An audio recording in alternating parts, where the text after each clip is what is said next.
안녕하세요. 책 읽어주는 핫바입니다. 한 주간도 잘 보내셨죠?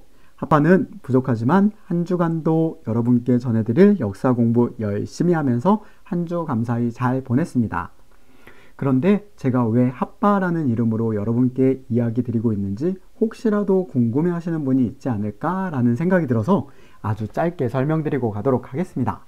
때는 유튜버 입문에 대하여 고민하던 중 채널명을 무엇이라 할까 저희 3명의 아이들과 이야기를 하고 있었는데 제 이름의 성이 하씨이다 보니 하아빠?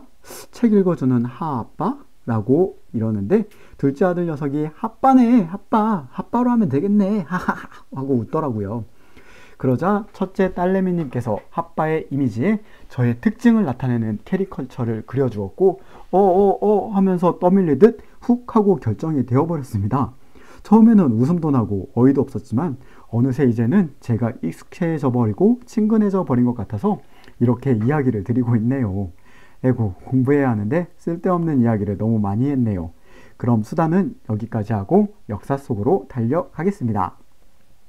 자, 지난 시간까지 4번의 시간을 통하여 고대 4대 문명, 메소포타미아, 이집트, 인더스, 황허 문명을 인류 탄생과 신석기 혁명, 그리고 세계 지역과 같은 시기의 일들을 다룬 서양 그리스에서의 트로이 전쟁과 폴리스의 스파르타와 아테네, 로마의 시작, 오리엔트 지역의 4대 제국, 바빌로니아, 아시리아, 신바빌로니아, 페르시아, 중국, 은왕조에서 주왕조로 그리고 춘추 전국시대의 혼란의 마지막으로 한반도의 고조선 발전 중인 내용까지였습니다. 그럼 오늘부터는 지금까지 공부한 이후에 기원전 600년에서 기원전 300년의 세계에는 어떠한 일이 있었는지 살펴보도록 하겠습니다. 고고! 동양과 서양 충돌하다. 지금까지는 서양이면 서양에서만, 오리엔트 지역이면 오리엔트 지역에서만, 동아시아 지역도 물론 동아시아 지역에서만 한정되어 일어난 전쟁과 사건들이었는데 이제는 제목에서 나타낸 것처럼 서양과 동양이 만나게 되는 사건이 발생하게 되네요. 물론 우리가 좋아하는 사람을 만나는 것처럼 웃으며 놀며 행복한 시간을 보내기 위해 만났다면 좋았겠지만 슬프게도 누가 더 힘이 센가를 겨루게 되는 충돌로 이어지게 되는데 이 충돌의 시기가 되는 기원전 600년에서 기원전 300년 시기의 이해를 돕기 위해서 오늘은 먼저 페르시아와 마케도니아 두 나라의 역사를 먼저 살펴보아 우리의 배경 지식으로 만들어 보도록 하겠습니다. 페르시아는 현재 이란 땅에서 탄생하였고 인류 역사상 처음으로 아시아에서 아프리카까지 모두 정복한 대제국으로 성장을 하였고 마케도니아는 그리스 북부에서 탄생하여 그리스 전체를 정복한 나라입니다. 이렇게 성장한 두 나라 중 페르시아가 먼저 그리스로 쳐들어가게 되는데 이 전쟁이 바로 페르시아 전쟁이었고 최초 동양과 서양이 충돌하게 된 것이죠. 페르시아 대제국 건설하다. 페르시아는 전 세계에서 가장 먼저 건설된 대제국이라고 볼 수 있는데 이런 페르시아 대제국의 시작은 아케메네스 왕조의 키루스 대왕이라 불리우는 키루스 2세부터로 그는 메디아와 다른 이란 부족까지 모두 통일하는데 이것이 신바빌로니아를 멸망시킨 아케메네스 페르시아랍니다. 혹시 기억이 안 나신다면 통세계사로 역사 공부하기 3편인 혼란기를 맞은 고대세계 일부를 통하여 오리엔트 지역의 혼란기를 다시 한번 살펴보신다면 많은 도움이 되실 것입니다. 자, 그럼 다시 돌아와서 페르시아 일대를 통일한 키루스 대왕은 바로 오리엔트 지역으로 진군하여 기원전 539년 신바빌로니아를 단숨에 정복해버리므로 아시리아에 이어 다시금 오리엔트를 통일하는 위협을 달성하게 되었답니다. 그렇게 키루스 대왕을 이은 캄비세스 2세 또한 대단한 인물로서 그는 이집트를 넘어 북동 아프리카까지 영토를 넓히게 되고 기원전 521년 앞에 두 왕보다 더 뛰어난 영웅이 등장하는데 그가 바로 다리우스 대왕입니다. 다리우스 대왕은 영토를 더 넓혀 동서로 인더스강에서 소아시아의 다르다네스 해협까지 남북으로는 아프리카 북부에서 러시아 남부까지 정복해 버리게 됩니다. 이것이 바로 페르시아에서 건설한 대제국의 영토입니다. 정말 어마무시하네요. 이렇게 어마무시한 제국을 건설한 페르시아에게 정복해야 할 땅은 그리스만 남게 되었답니다. 페르시아는 우선 소아시아 지역에 있는 그리스 식민 도시들을 노렸고, 이렇게 강대한 세력에 눌려 그리스의 식민 도시들은 페르시아의 지배를 받게 된답니다. 그렇지만 앞의 시간에서 그리스의 폴리스 또한 식민 도시를 통하여 땅과 식량, 노예들로 경제를 발전시켜야 하기에 페르시아와 그리스는 갈등이 심해지게 되고 결과는 당연히 전쟁으로 이어지게 되었답니다. 동서양의 첫 대결, 페르시아 전쟁. 그렇다고 전쟁이 아무 이유 없이 일어나지는 않겠죠? 친구들 사이에서도 하지마, 하지 마라, 하지 말라 했지 하며 싸움이 나듯이 말이죠. 기원전 499년 그리스 식민 도시들이 페르시아에 대해 반란을 일으키게 되고, 이에 페르시아의 도시 한 곳이 초토화되었는데, 이에 페르시아는 전열을 가다듬고 그 반란을 제압하였고, 이에 화가 풀리지 않은 페르시아는 그리스 본토까지 쳐들어가서 혼을 내주기로 마음을 굳히게 됩니다. 그로 인하여 기원전 492년 마침내 다리우스 대왕이 그리스 원정에 나서게 되었고, 이로써 동서양의 첫 충돌이 되는 페르시아 전쟁이 시작되게 됩니다. 그러나 첫 원정은 폭풍으로 인하여 시작도 하기 전에 멈추어야 했기 때문에 기원전 492년의 원정은 페르시아의 전쟁의 몸풀기 정도가 되었을 뿐이라고 합니다. 그러한 이유로 실질적인 전쟁은 기원전 490년 제1차 페르시아 전쟁으로 보게 된답니다. 다리우스 대왕의 군대는 아테네로 진격했고, 두 나라의 군대는 마라톤 평원에서 목숨을 건 치열한 전투를 벌이게 되는데, 군사력으로는 페르시아 군대가 훨씬 강했지만 아테네의 명장 밀티아데스의 활약으로 그리스의 승리로 이기게 됩니다. 여기서 우리는 그 유명한 마라톤의 유래가 되는 이야기를 알 수 있는데, 아테네가 페르시아 군대를 물리친 기쁜 소식을 전하기 위하여 한 병사가 마라톤 평원에서 아테네까지 약 40여 킬로를 달려 승전 소식을 전하였다는 것이랍니다. 마라톤 전쟁 이후 아테네와 페르시아는 더 이상 전쟁을 하지 않겠다는 평화 조약을 맺었지만, 이 약속은 10년이 지난 기원전 480년 다리우스의 대왕의 아들인 크세르크스 왕이 30만의 대규모의 군대를 이끌고 그리스의 동부 해안을 공격함으로 평화 조약은 깨지게 되고 제2차 페르시아 전쟁이 시작되게 되지요. 이에 그리스는 최대의 위기를 맞게 되고 모든 도시국가들이 한 곳에 모여 대책회의를 하는데, 이 회의를 통하여 스파르타는 육지를 진격해오는 페르시아 군대를 막고 아테네는 바다로 쳐들어오는 페르시아 군대를 막아서기로 합니다.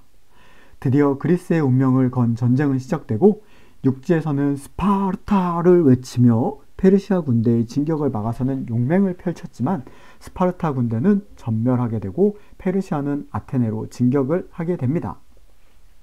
그러나 바다에서의 전투는 양상이 달랐는데, 그리스의 영웅 테미스토클레스가 페르시아 함대를 조심스레 살라미스만으로 유인하는 데 성공하게 되고, 이 해안의 특성상 폭이 좁아 페르시아의 큰 함선들이 잘 움직이지 못하게 되면서 크게 지게 되는데, 이것으로 제2차 전쟁에서도 페르시아는 패배하게 되고 1년 후 기원전 479년에 페르시아는 마지막 3차 페르시아 전쟁을 일으키지만, 이미 두 차례의 전쟁을 치르게 된 그리스의 연합군은 강한 군대로 변해 있었기에 페르시아는 또다시 패배를 하며 20여 년간 세 차례의 동서양 첫 전쟁은 그리스의 승리로 막을 내리게 된답니다.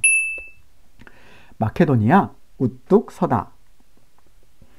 이렇게 그리스는 페르시아 전쟁에서 승리했지만 이상하리만큼 더 혼란스러워지게 되는데, 그 이유는 바로 아테네 편, 스파르타 편으로 갈려서 펠로폰네소스 전쟁이 일어나게 되기 때문입니다.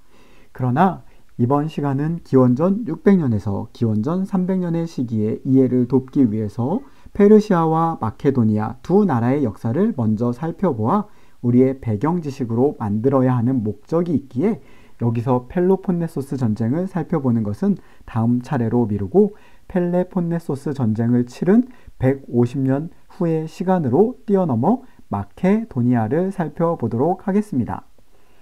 마케도니아를 먼저 살펴보려는 이유는 또 한 번의 동서양 간의 대충돌이 있었기 때문이고, 마케도니아가 설명되어야 기원전 600년에서 기원전 300년의 시기를 제대로 이해할 수 있기 때문이랍니다. 그럼 본격적으로 마케도니아를 설명하도록 하겠습니다. 마케도니아는 일단 시간을 건너뛴 펠레폰네소스 전쟁이 끝난 후 그리스의 주도권을 쥐게 되는데, 그 이유는 마케도니아의 필리포스 왕이 군대를 강하게 만들었기 때문인데, 이렇게 마케도니아가 무섭게 성장을 하자 그리스 도시국가들은 연합군을 결성해서 맞섰지만 마케도니아의 적수가 되지 못하고 무릎을 꿇게 됩니다. 이후 필리포스 왕은 페르시아를 정복하기 위하여 그리스 연맹을 결성한답니다. 그러나 필리포스 왕은 기원전 336년 암살당하게 됨에 따라 페르시아 정복의 꿈을 이루지 못하게 됩니다. 그렇게 필리포스의 뒤를 이은 20살의 아들이 왕이 되는데, 그가 바로 그 유명한 알렉산더 대왕이었습니다. 우리에게는 이렇게 유명한이라는 수식어가 붙는 알렉산더 대왕이었지만, 당시 주변 국가의 눈에 비추이는 알렉산더 대왕은 암살당한 필리포스 왕의 뒤를 이은 어린 풋내기의 모습이었기에 그리스의 여러 도시국가에서는 왕이 바뀌는 어수선한 시기를 노려 반란이 일어나게 됩니다. 그러나 알렉산더 대왕은 자신에게 저항하면 어떻게 되는지를 똑똑히 보여주기로 결심을 했고, 그로 인하여 저항이 가장 거셌던 테베를 폐허로 만든 후 살아남은 시민은 모두 노예로 팔아버리므로 다른 도시국가들은 그가 살아있는 동안에는 반란을 일으킨다는 생각은 전혀 하지 못하게 되었답니다. 정말 후덜덜하네요. 그렇게 다시금 그리스를 완전히 정복한 알렉산더 대왕은 기원전 334년 마침내 군대를 일으키게 되는데, 그 이유는 150년 전 동방의 페르시아가 그리스를 침략하였던 사실을 도저히 용서할 수가 없었다는 것이 이유라고 하네요. 이유야 그렇다 치고 이로 인하여 그 유명한 알렉산더 대왕의 동방원정이 시작이 된답니다. 동방원정 단행하다. 알렉산더 대왕은 6만의 대군을 이끌고 소아시아로 진군을 하여 이윽고 이수스 강가에서 다리우스 3세의 페르시아 군대를 만나 대대적인 전쟁을 벌이는데, 결과는 알렉산더 대왕의 압도적인 승리로 다리우스 3세는 간신히 목숨만 건지고 도망치게 된답니다. 이 당시 알렉산더 대왕의 군대는 천하무적으로 전투 한 번 치르지 않고 소아시아, 페니키아, 시리아, 이집트를 차례로 정복하였고, 알렉산더 대왕은 자신이 정복한 곳마다 자신의 이름을 따서 알렉산드리아라는 도시를 세웠답니다. 이렇게 거침없이 진격하던 알렉산더 대왕의 군대는 기원전 331년 티그리스강 유역의 가우 가멜라에서 다시 페르시아 군대를 만나게 되고, 이 전투에서 페르시아는 회복이 불가능할 정도로 패하게 되고, 알렉산더 대왕은 페르시아의 주요 도시들을 점령하고 페르세폴리스의 웅장한 궁전까지 불태우게 된답니다. 이렇게 끔찍한 패배 속에서도 다리우스 3세는 또 도망을 갔지만 부하의 배신으로 목숨을 잃게 되고 페르시아 왕조의 운명은 끝이 나게 되네요. 페르시아를 멸망시킨 알렉산더 대왕의 처음 목표를 이루었으니 이제는 원정을 끝낼 만도 한데, 이제 그는 동방의 끝까지 정복을 이루고 싶은 욕심으로 동쪽으로 행진 또 행진을 계속하게 되는데, 기원전 327년 오늘의 이란 전역을 정복하고 1년 후에는 인도의 인더스강을 건너 인도 중부 펀자브 지방을 넘어 계속 행진하려던 순간, 오랜 기간 동안 행군과 전쟁에 시달린 군인들은 저항하기 시작했고, 이에 알렉산더 대왕의 12년에 걸친 동방 원정이 끝이 나게 되는데, 그가 정복한 지역은 동서로 인더스강에서 아드리아해까지, 남북으로는 이집트에서 다뉴브 강까지 세계 대륙을 이루는 역사상 가장 커다란 제국이 만들어진 업적이었답니다. 이제 마지막으로 한 가지만 더 살펴보려고 하는데요. 이렇게 알렉산더 대왕을 통하여 세워진 커다란 제국을 통하여 만들어진 중요한 것이 한 가지가 더 있기 때문입니다. 그것은 바로 헬레니즘 문화입니다. 헬레니즘 문화 탄생하다. 오리엔트는 해가 뜨는 곳이라는 뜻으로 서양 사람들이 지어낸 말인데, 서양 사람들은 오리엔트의 우수한 문화를 매우 부러워했다고 하네요. 이는 알렉산더 대왕도 마찬가지였던 것 같습니다. 그러한 이유로 알렉산더 대왕은 페르시아를 정복한 후 각 나라의 모든 문화를 혼합시키기로 결심을 하게 되었고, 자신부터 페르시아 공주와 결혼하고 귀족들도 페르시아 여성들과 결혼하도록 지시하였으며, 그리스의 많은 시민들을 오리엔트 지역으로 이주시키게 됩니다. 결국 동방원정은 단순히 영토만 넓힌 전쟁이 아니라 동양과 서양의 문화가 어우러지게 되고, 그로 인하여 지금까지와 전혀 다른 새로운 문화가 탄생하게 되는 의미를 지닌답니다.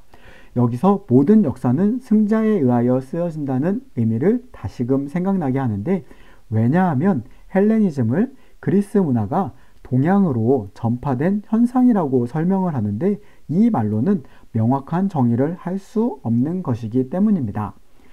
오리엔트 문화가 없었다면 그리스 문화와 접목할 수 없었을 것이고, 그렇다면 헬레니즘은 탄생할 수 없었기 때문이죠. 말이 어려웠을까요? 다시 말해 헬레니즘 문화는 그리스 문화와 오리엔트 문화가 합해져서 만들어진 문화라고 말해야 정확하다는 의미를 전달하고 싶습니다. 오늘은 기원전 600년에서 기원전 300년 시기의 이해를 돕기 위해서 먼저 페르시아와 마케도니아 두 나라의 역사를 함께 공부하였는데, 좀 내용이 많았죠? 그렇지만 오늘 공부한 내용은 앞으로 이어질 역사 속에서 여러분의 큰 힘이 될 것입니다. 그럼 오늘도 함께 공부해 주신 여러분께 너무 감사드리며 한 주간도 평안하고 행복한 시간 가득하시길 바라겠습니다. 그리고 잊지 말자 핵심 내용 꼭 챙기셔서 보시고요. 그럼 다음 시간에 만나요. 안녕.